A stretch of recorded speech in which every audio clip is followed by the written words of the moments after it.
Assalamualaikum warahmatullahi wabarakatuh.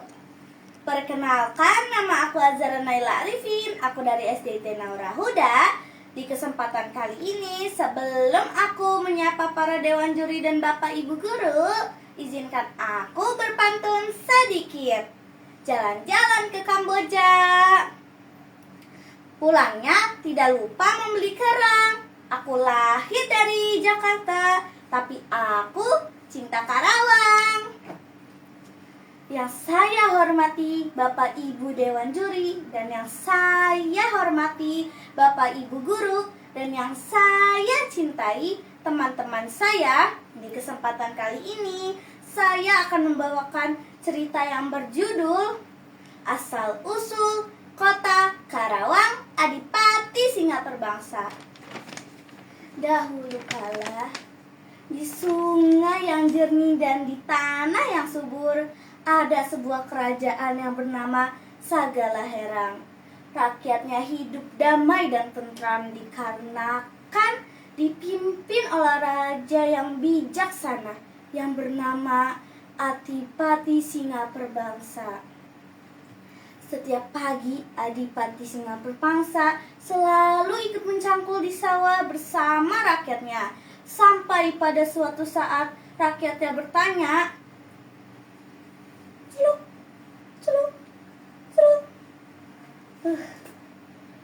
Wahai Adipati, mengapa engkau ikut mencangkul bersama kami? Biarkanlah kami yang mencangkul di sawah." Ucap rakyatnya begitu, dan Adipati menjawab, "Oh, kalau rakyatnya lelah, raja juga harus lelah. Kalau rakyatnya sedih, raja juga ikut sedih. Kalau rakyatnya bahagia, raja ikut bahagia."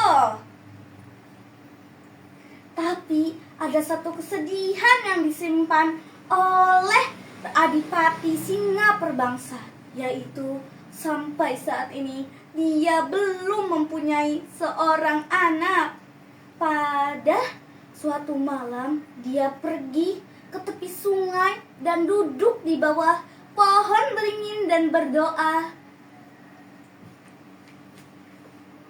"Ya Tuhanku, tolong berikanlah hamba seorang anak yang bisa meneruskan kerajaan ini." Dan doanya terkabul. Keesokannya, istrinya hamil dan melahirkan seorang anak yang tampan. Semua rakyat bahagia dan anak itu diberi nama Raden Kertabumi. Raden Kertabumi tumbuh menjadi anak yang gagah dan sakti mandraguna. Pada suatu saat, umurnya sudah menaiki masa dewasa. Dia pergi ke hutan Sanggabuana, tapi sebelum pergi, ayahnya berbicara kepada Raden Kertabumi, "Nak, ilmu tanpa rendah hati itu bagaikan golok tanpa sarung, bisa melukai diri sendiri," ucap Adipati Prabu Singa Perbangsa.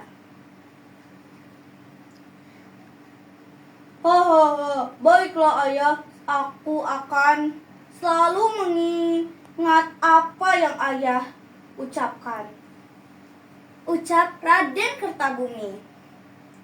Raden Kertabumi pergi menuju hutan Sanggabuana. Di sana dia mendapatkan padepokan. Muridnya datang dari mana saja. Tapi karena saking banyaknya pujian, dia menjadi lupa diri. Dia bahkan berkata, Aku lebih kuat daripada ayah." Sampai pada titik dia mengirim utusan untuk mengirim surat kepada Adipati Singa Perbangsa yang berisi, "Mari kita berperang. Siapa yang menang, dia raja Sagalaherang." Dan piring yang ada di tangan Adipati Singa Perbangsa jatuh. Prang! Dengan berat hati, tapi demi negeri ini, Prabu Singa Perbangsa pergi untuk menemui Raden Kertabumi. Mereka berdua bertemu di padang pasir yang sangat luas. Dan Adipati Singa Perbangsa berkata, "Nah, ayah tidak ingin kita berperang. Pulanglah ke rumah."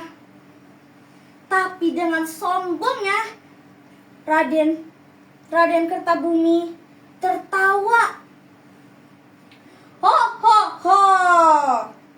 Bilang saja engkau takut kalah dengan saya, karena saya lebih kuat dari dirimu. Majulah kau, Adipati tua," ucapnya. Mereka berperang, banyak petir dan juga geluduk. Duar, duar, duar.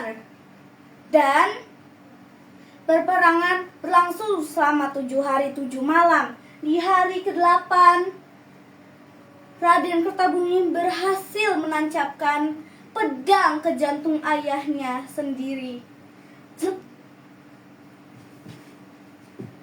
Tapi Adipati Singa Perbangsa mengucapkan mantra, "Ayah sayang kamu, nak."